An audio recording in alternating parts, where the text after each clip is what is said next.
Most advice about health sounds reassuring. It sounds familiar. It sounds safe. Eat a good breakfast. Start the day right. Fuel your body. For decades, this idea has been repeated so often that questioning it feels irresponsible, almost anti-health. But biology does not care about tradition. It responds only to signals. And when we look closely at what actually happens in the body during the first hours after waking, the picture becomes far more complex than the story we were taught. This is not an argument against food. It is not a promise of rapid weight loss. And it is not a rule that applies to everyone. It is an examination of timing, of hormones, of metabolism, and of what your body is already doing before you ever take your first bite. While you sleep, eating stops, not by discipline, but by design. For most adults, the body enters a fasted state lasting 10 to 14 hours. During this time, blood glucose is maintained not by incoming food, but by tightly regulated internal processes. The liver releases stored glycogen in controlled amounts. Fatty acids are mobilized from adipose tissue. Insulin levels fall to their lowest point of the day. This is not a crisis state. It is a normal, evolutionarily conserved metabolic rhythm. At the same time, cellular repair pathways increase their activity. Damaged proteins are broken down. Old cellular components are recycled. Processes often grouped under the term autophagy become more active, not as a detox myth, but as basic cellular maintenance. By the time you wake up, your body is not depleted.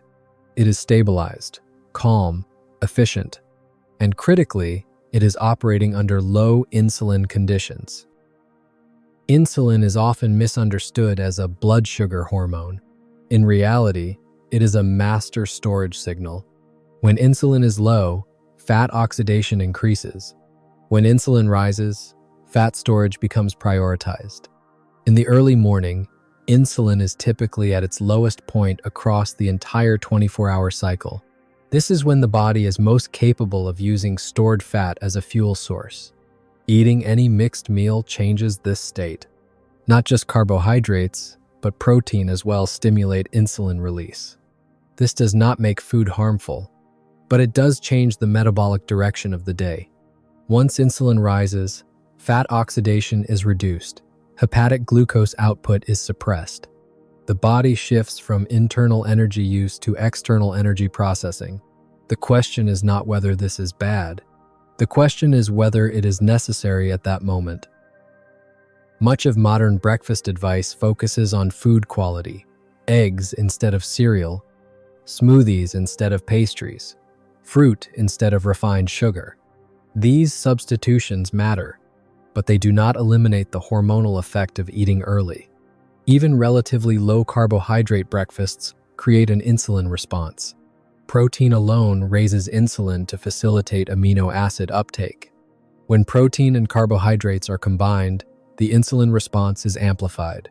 Blood glucose may appear controlled, but insulin can remain elevated beneath the surface.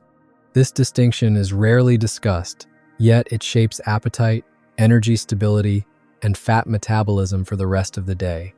It helps explain why many people feel hungry again only hours after breakfast, why energy fluctuates mid-morning, and why the body remains locked into frequent feeding cycles. Once insulin rises early, the metabolic tone of the day shifts. Fat oxidation remains suppressed. Glucose dependence increases. Appetite signaling becomes more reactive. This often leads to a predictable pattern: mid-morning hunger, post-lunch fatigue, afternoon cravings, evening snacking, not because of weakness, but because insulin drives appetite signaling in the brain. Over time, repeated insulin elevation contributes to reduced insulin sensitivity. The pancreas compensates by releasing more. The liver accumulates fat. Inflammatory signaling increases subtly, long before clinical disease appears. These changes are gradual, quiet, often invisible on routine labs for years. One of the least discussed consequences of chronically elevated insulin appears long after the day has ended. Not in movement, not on the scale, but in the quiet physiology of the night. As insulin resistance develops, The kidneys gradually change how they handle sodium and fluid. Fluid retention increases during the day, circulation shifts when the body lies down, and excess fluid is released during sleep. The effect is subtle but persistent. Frequent nighttime urination, interrupted sleep, reduced recovery. At the same time, insulin dysregulation disrupts normal cortisol rhythms. Stress hormones fail to decline smoothly in the evening and may rebound unpredictably overnight. Sleep fragments, not because of anxiety or age, but because metabolic signals from earlier meals remain active. What often looks like a sleep problem begins hours earlier, driven by daytime metabolic signaling. This is why, in some individuals, changing meal timing alone can improve sleep quality. Not universally, but predictably in those with insulin resistance. Insulin does not operate in isolation. It functions within a broader hormonal network that constantly evaluates safety, energy availability, and internal stability. When blood glucose rises and falls repeatedly, the body does not interpret this as normal variation. It reads instability, and instability is treated as a stress signal. In response, cortisol release increases, not abruptly, but persistently. Over time, this shifts the nervous system towards sympathetic dominance, a state designed for vigilance rather than restoration. The body becomes more alert, more reactive, less capable of calm. This state is often mistaken for anxiety or poor stress tolerance. In reality, it is physiology responding appropriately to repeated metabolic disruption. When feeding frequency decreases and glucose fluctuations stabilize, stress hormone signaling can begin to normalize. Cortisol rhythms regain structure, and parasympathetic tone gradually returns, not through force or restraint, but by removing unnecessary metabolic triggers that keep the stress response quietly engaged. Skipping breakfast is often framed as deprivation, as if the body is being denied something essential. In many cases, it is simply an extension of a fast that is already underway. Overnight, eating has already stopped, insulin is low, and the body is maintaining energy balance through internal fuel sources.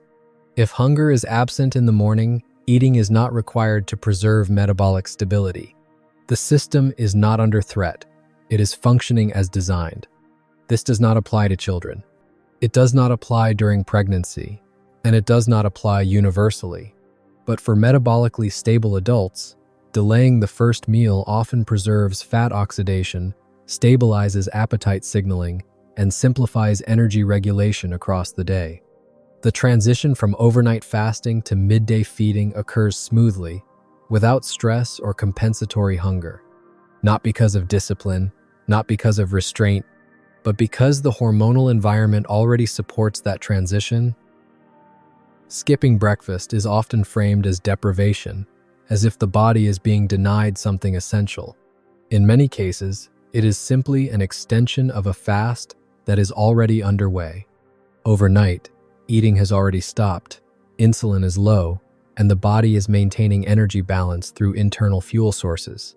If hunger is absent in the morning, eating is not required to preserve metabolic stability. The system is not under threat. It is functioning as designed. This does not apply to children. It does not apply during pregnancy, and it does not apply universally. But for metabolically stable adults, delaying the first meal often preserves fat oxidation, stabilizes appetite signaling, and simplifies energy regulation across the day. The transition from overnight fasting to midday feeding occurs smoothly, without stress or compensatory hunger. Not because of discipline, not because of restraint, but because the hormonal environment already supports that transition. The body rarely betrays us suddenly. It adapts quietly, patiently, and logically to the signals it receives. When fatigue appears, when weight changes, when sleep fragments, these are not failures, they are delayed feedback. At Pure Science Explained, we explore these silent biological shifts not to provoke fear, but to restore understanding. Because when you see the process clearly, judgment gives way to insight. If this perspective changed how you think about breakfast, metabolism, or hunger, consider supporting the channel by liking the video and subscribing for more evidence-based science explained with clarity and restraint. And if this topic connects to your own experience or to patterns you've seen in your family, we invite you to share that story in the comments. These conversations matter